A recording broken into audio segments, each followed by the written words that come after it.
talk a little bit about the benefits that we can grab from all the things that Heine Biker's been sharing with you, John? Well, what I've seen over here, I spent the day with Heine, and he's a nice guy for one thing, and I've watched him judge. Now this is the third time that he's been out here, and I've watched him judge, and I've marked for him a couple of times. And you know, if everybody would judge like he judged, this hobby'd be a lot better. You know, he just don't believe in these zillions of points and stuff, and you know what he's seen in the United States that he bitches about, that the birds don't kid. So we got to do better on a kidding job. Okay. And he's a very, very fair judge. He scores the breaks, and you know, I have nothing negative to say about the way he judges. Okay. So you really enjoyed his company, and he really knows what he's doing. We had a lot of fun. John, he's talked a lot about, you know, about the kit boxes, you know, where the purchase to the back. He also believes that dark kit boxes are the worst thing you can do for pigeons. Because if you can't watch your pigeons, and if you can't watch your pigeons, you don't have any idea what's going on. And he says that's what America got to get away from too, is the dark kit boxes. Does that apply to small kit boxes as well, Yeah, John? he don't like small kit boxes. Plus, he don't believe in breeding in little tiny pens. That's another one of his heartaches. So he said about the dark kit box like that, you gotta let them see outside. Yeah. He says because you can't see you can't handle your birds. He says it's very important when you feed your birds that you watch every bird eat, make sure that they all eat properly. He even, like he says, he even throws the food in the ground and he makes them walk. Right, he feeds everything in the ground. Yeah. And he watches every one of his birds. How they approach you and all that, right? And you know, the guy can't be all bad and he can't be all negative, because who else has won 4 World Cup flights? John. Where kits break up and that kind of stuff, is just the birds are too weak. And you know, he talks, and he's a student of this art. You know, I mean, he really is. And he hasn't been with pigeons all his life. He says he's got 25 years invested in it. And he says the competition is one thing. He says, but he says it's not the thing that he lives for. And he says these guys in Holland were getting him pissed off. He says because he was going to lighten up and not even fly anymore. And he says, well, then they started getting me upset. Oh, because you wanted to stop flying for a while? Yeah, and then he says, well, they were saying, no, you can't fly birds anymore. So he says, well, I just see I won another World Cup. So actually, I'm getting the sense here that Heine Biker doesn't scourge his birds to perform. He says he takes very good care of his birds, and I looked at all the pictures that he has on his website, you know, on his computer about the birds, and he wants them strong. He says the stronger the better. Okay, John, as always, we appreciate your input, John. So, Mr. 4-time world champion, you believe in the apple body. Your birds have a similar body type to the Vandenbroek birds, you were saying? I believe in the apple body. Well, I just believe in a good spinner, and a good whatever spinner body comes with it. Because the spinners have a type, right? I think so. I think so, yeah. They have to have that balance. So. Okay. Do you crossbreed at all? Or what was the last time you crossbred? I mean, brought something in? I crossbred about 15 years ago. But you take one step at a time. You don't just bring in a whole bunch of pigeons, just one step at a time. And that's really effective for you, huh? Hi, Dutchie. How are you this morning? Okay. I had a pure family, but I crossed in a couple of families at one time. Okay.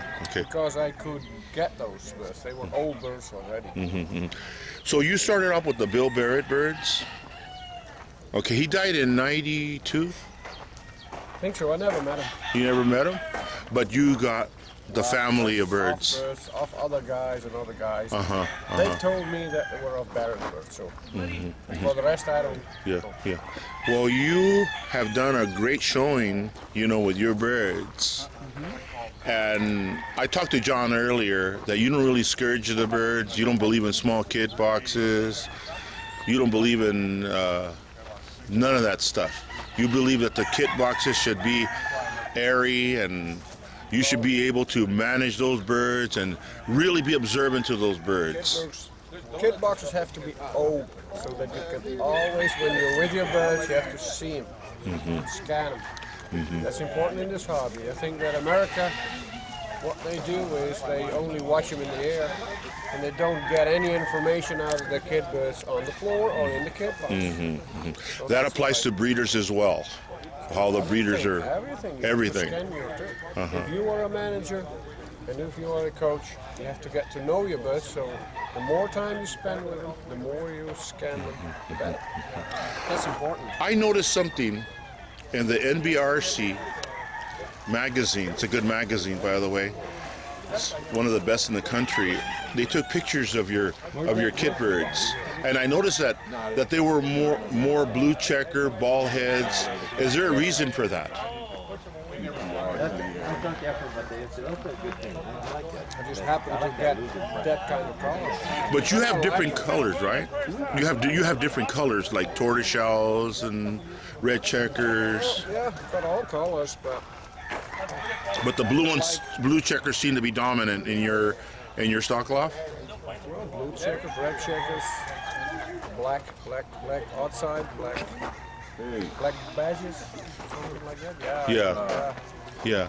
So you don't really key on the colors. It was more strictly performance. Yeah, but I like the colors. You like colors. That's why I always mix my colors to maintain all the colors in the family. I like that. Oh yeah, okay. I do the same. Just because I like them, but I have no reason. Yes. Do you feed your young birds the same as your older birds, or you feed them a little bit different? This is for the viewers. Young birds, I just spoil my young birds. They have to mature to become good old birds. So don't really pay. Not to repeat myself, but how many times do you fly your older birds? Like myself, I fly them like 3 times out of the week. Huh? Got time. When there's time to fly. When there's time to fly them. I don't have a certain program because if the weather's no good, I can't fly. If I don't have time off, I can't fly. So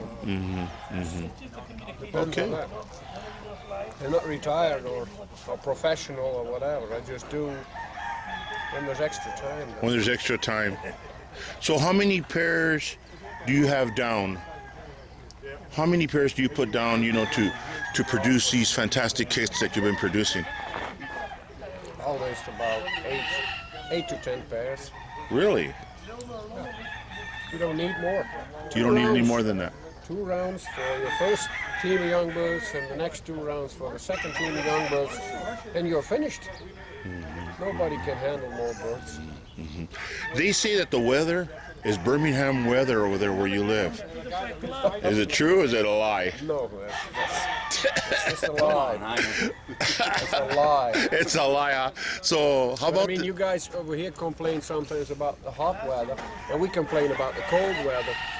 Okay. We have a lot of wind and rain, and you don't like that. So you got it just as bad over there. Opposite sometimes. He lives in, he flies birds in heaven. John Vanderbroek says you're in heaven over They there. just like to hear and think that I've got all good conditions, that we don't have hawks, and that's why I do so bad. No, I tell you why they do so bad over here, because half of the time you've got your eye shot, because you don't see your birds, you don't scan your birds, you only see them in the air. That's why the kit boxes and all the system in America, that sucks. Okay. I get the impression from some of the stuff that I read about you, and I've been paying attention to the things that you've been saying, that observation is the best teacher. This is what I get from you. That you really get in there and pay attention. You have to scan your birds, otherwise you never know your birds. But I mean, what you guys do, you come down and you shot them in, you don't see them anymore, you don't get any information. That's why the kit boxes, everything has to be open. Otherwise you don't know what's going on. You don't know what they look like, how they are, what condition they're in. Here's a good question. This one's for me and John. Maybe I have an answer. From the 4 World Cups that you've won, which was the best kit, in your opinion? The last one? The last one. So your birds are getting better. Well, no. It was But just- the last fly was the best. It was the best one. Okay. Are your birds more on the deep side, or on the medium size, or on the short side?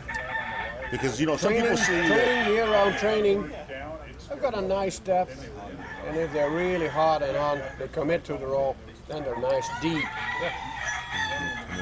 Training average, I would say 1 second rollers, and if they are really hot and really good, then they're 2 second rollers. I always do twice the distance. Do your birds pick up altitude?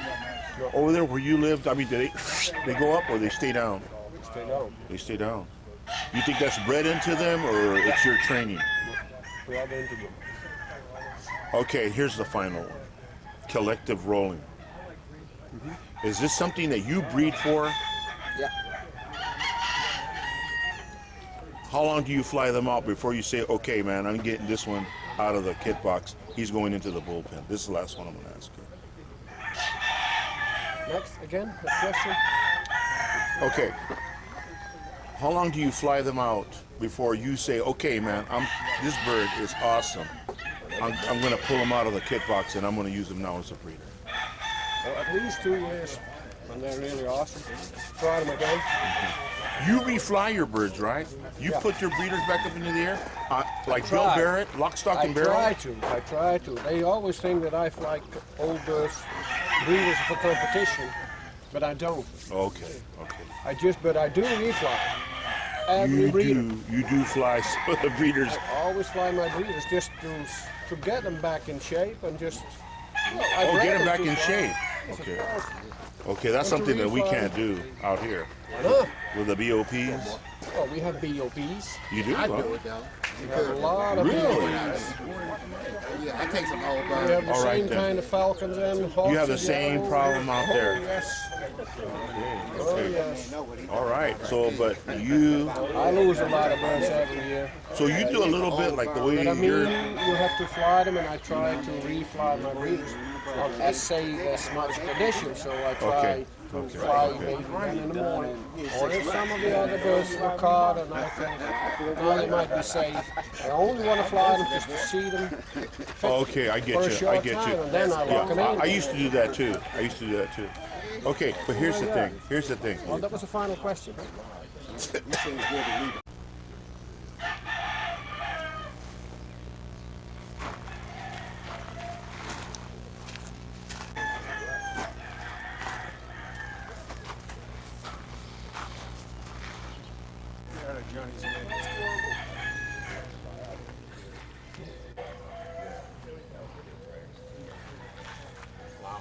Superstar, there's a superstar right here, Gary.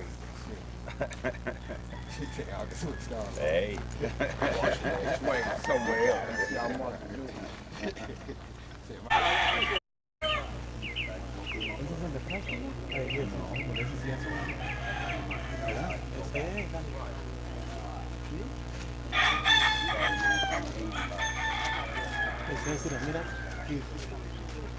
Ahorita que baja el de atrás, ese es el que me ha salido todo el rato.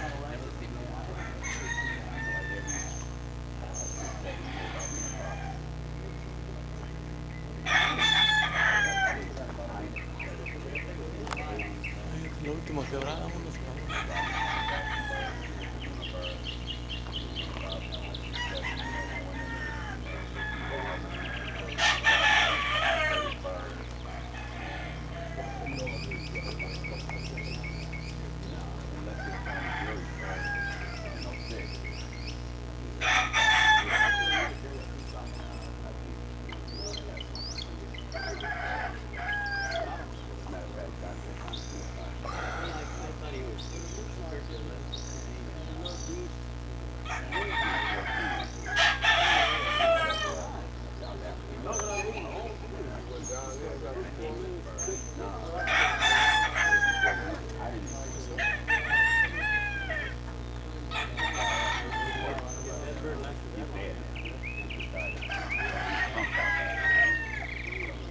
Young birds keep them together.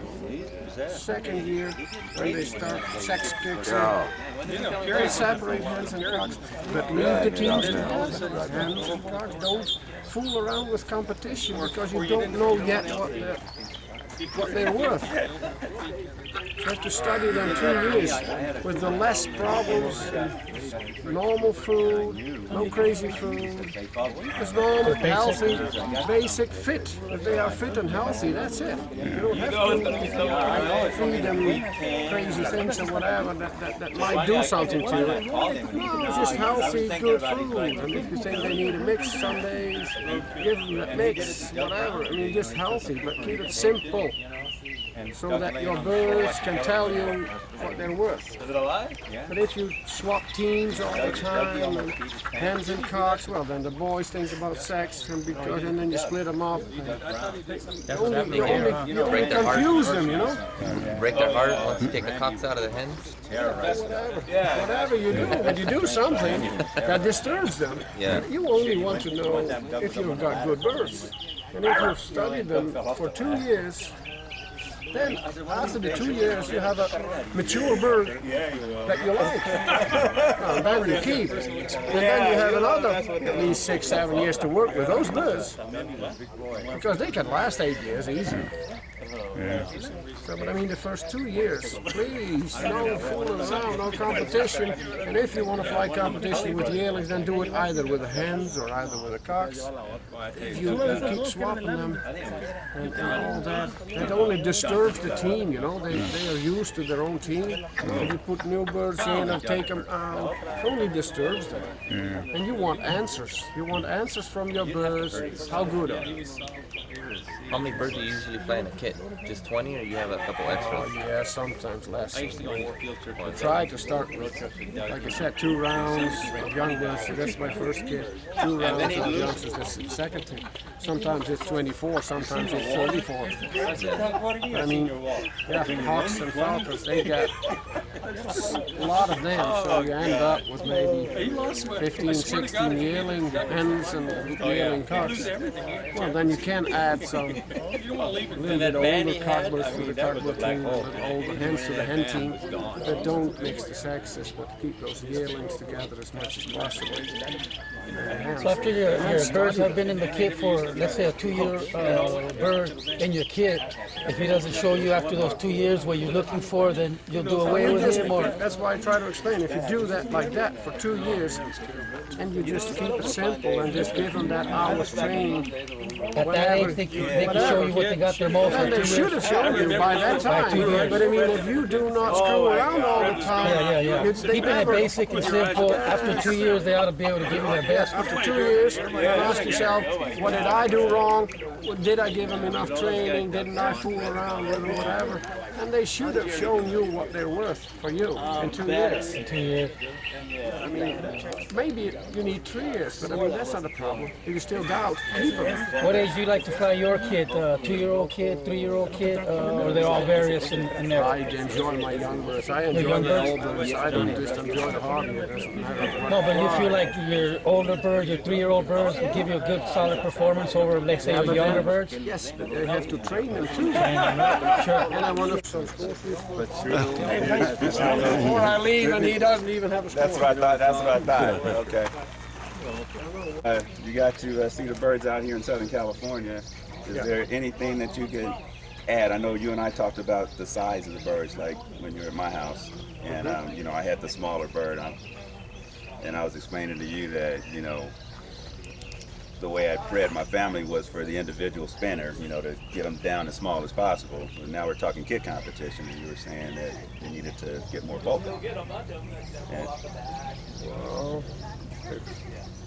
Well, if you guys breed for individual performers, that's a different thing, totally different hobby. But the body type that we were talking about, and what I know by experience is that if you get the smaller birds and the lighter birds, then you have a lot more problems to keep them down. You cannot really control those birds and fly in the right height you want them. It doesn't matter if you breed like individuals or team or whatever kit. If they really pin out and they do what you like to see and they do it way up, you will not enjoy your individual performance. And I don't enjoy my kit birds because I can't see them. Right. So we want to keep them down, and especially because of falcons and all that shit. Right. There's no way that we like to have their birds way up. We want them inside. Yes. And that's why I tell you, I've got the experience by studying all different kinds of families. There's a lot more. If you really look for spin, a lot of the smaller, light birds, they can spin because they have the balance in that body is more of the time is right than the heavier birds. heavier birds, you have to really train them and really get all the extra weight off to get them right. But those birds, you can control those birds more. Keep them on the level where you want to see them. So that is always two different things. Right. So that's why you see families that have awesome spinners, but the coaches and the managers, the owners, they do not control those families of birds. And that's what they are struggling with all the time. So that's why I try to explain to you, my experience is you need birds kind of heavier that don't spin good as often as you want to see them, but at least you can manage them and keep them in sight. If you want the right performance out of them, then you have to train them and get them as light as possible, and then there's more chance that you got the balance in them right and everything. Because we want to manage our birds, because that's a huge struggle for a lot of guys. Okay, and then another thing, the other thing that I thought was interesting was the housing. You were saying that Housing is a problem in America, a huge problem, because you guys do not get any information from your team and birds on the grounds. It's like you have 50% information, and that's only when you watch them in the air. And the rest is like you are like this, blind, because you do not know what's going on. You don't know you your got team. a dark kit box and they're closed up, and you're not You seeing have them. to open it up, and the kit box just should be in the back of a little loft so that you can feed your kids in front of you on the floor. You have to study them. Every day you feed them, because you learn a lot from your birds, the health, the condition, whatever, by scanning them, eating. I know you said something about if you do them that- being like that versus in a box. You got big birds, bogarting, and the Well, little birds whatever. can't get the food, have and to you know give when you got them you have to give open them like the, that. the Okay. open area so that you can more scan, and you have to feed them every day. So you have to And feed rest. your every kid every day. So you scan them, you just see if there's problems. And then after you fed them, they go back in their kid box, and then you should be able to see them all the time that you are with your birds, so that you see if there's something wrong, if it doesn't feel right, if he is too cocky, if he is too weak, or whatever. But you learn to get to know your birds, and then you scan it. Because if there's a problem, if a bird doesn't feel as good as he normally did, you should be able to see that. So you do not put them in the team. You keep them out. Right. Okay. And that's why you have to have open kit boxes and feed them on the floor, and you learn from your team and birds. And that information is so much worth. And then you study them in the air. You've already spotted things, feeding them, and in the kit box. And then the extra information from there